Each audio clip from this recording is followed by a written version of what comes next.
Hello, আসসালামু আলাইকুম। Linus ডায়েরিতে আপনাদের সবাইকে অনেক স্বাগতম। আপনারা যেটা স্ক্রিনে দেখতে পাচ্ছেন এটা হলো ফ্রাইড শ্রিম্প। আমি আপনাদের সাথে আমার ছেলেদের পছন্দের এই রেসিপিটি শেয়ার করতে যাচ্ছি আজকে। তো চলুন শুরু করা যাক। এই যে আমি প্রথমে এখানে শ্রিম্প নিয়ে নিলাম। এখানে 1.5 কেজি শ্রিম্প আছে।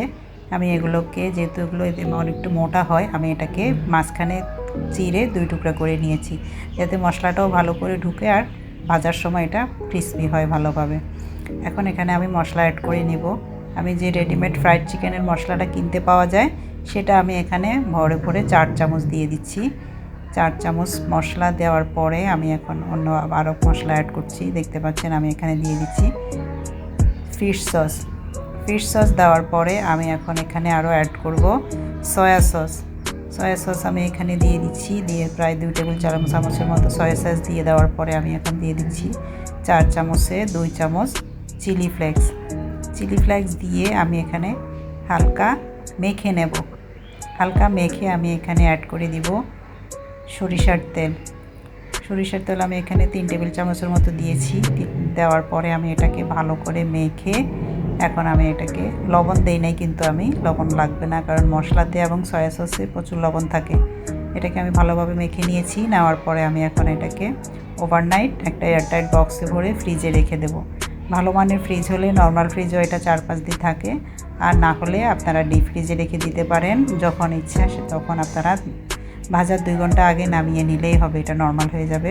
তখন আপনারা আপনাদের পছন্দ মতো সিস্টেমে ভেজে নিতে পারেন। আমি আপনাদেরকে আজকে 2ভাবে ভেজে দেখাবো। এখন আমি এটাকে এভাবে বক্সে করে ফ্রিজে রেখে দিচ্ছি এবং চলুন কীভাবে ভাজবো সেটাই দেখাচ্ছি। আমি প্যানে তেল গরম করে দিচ্ছি এবং এখানে আমি ময়দা, কর্নফ্লাওয়ার, কিছু শুকনো মরিচের গুঁড়ো এবং একটু লবণ দিয়ে এটাকে আমি ব্যাটারটা একটু পাউডারটাকে মিশিয়ে ওটার মধ্যে এখন আমি চিংড়ি মাছগুলো দিয়ে দিচ্ছি। দেওয়ার পরে এটাকে আমি এখন এগুলোকে এভাবে তেলটা গরম হয়ে আসলে এটাকে আমি এখন এভাবে দিয়ে ভেজে নেব।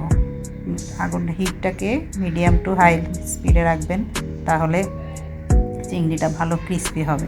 কারণ যেহেতু আগের দিন ম্যারিনেট করা, এখানে মশলা অনেক আগেই ভালোভাবে ঢুকে গিয়েছে, এজন্য মশলার কোনো ভিতরে ভালোভাবেই হয়ে যাবে। এখন এটাকে আমি ভালোভাবে দেখতে পাচ্ছেন এক সাইড হয়ে যাওয়ার পর আমি এখন উল্টে নিচ্ছি। উল্টে আমি ভেজে একদম দেখেন ভালোভাবে ভেজে লাল লাল করে নামিয়ে নিয়েছি। এগুলো একদম কিন্তু ক্রিস্পি হয়েছে। এখন আমি আপনাদের সাথে আর একটা প্রসেসে কীভাবে ভাজি করবেন সেটা দেখিয়ে দিচ্ছি। আমি আগের যে মিশ্রণটা ছিল এই মিশ্রণের সাথে আর একটু চালের গুঁড়া অ্যাড করে, চালের গুঁড়া এবং চিলি ফ্লেক্স অ্যাড করে সামান্য পানি দিয়ে এটাকে মেখে এই যে একটা আঠালো ব্যাটার তৈরি করে নিয়েছি। এটা একদম আঠালো হয়ে গিয়েছে, কনসিস্টেন্সিটা দেখতে পাচ্ছেন। এখন আমি এটাকে দিয়ে দিচ্ছি। আবার এভাবে আমি দিয়ে ভালো করে সবগুলো চিংড়ি ভেজে নেব। দেখতে পাচ্ছেন আমি এখানে আগের হিটেই আমি সবগুলো দিয়ে দিচ্ছি এবং হিটটা কিন্তু আমি আর কমিয়ে নেইনি। এই হিটে এটা ভালোভাবে হয়ে যাবে। ভালোভাবে ভেজে নেওয়ার পরে আপনারা এটাকে সসের সাথে সার্ভ করতে পারেন। বিশ্বাস করেন চিকেন ফ্রাই থেকে কোনো অংশে এটার টেস্ট কিন্তু কম না। ধন্যবাদ সবাইকে। আসসালামু আলাইকুম।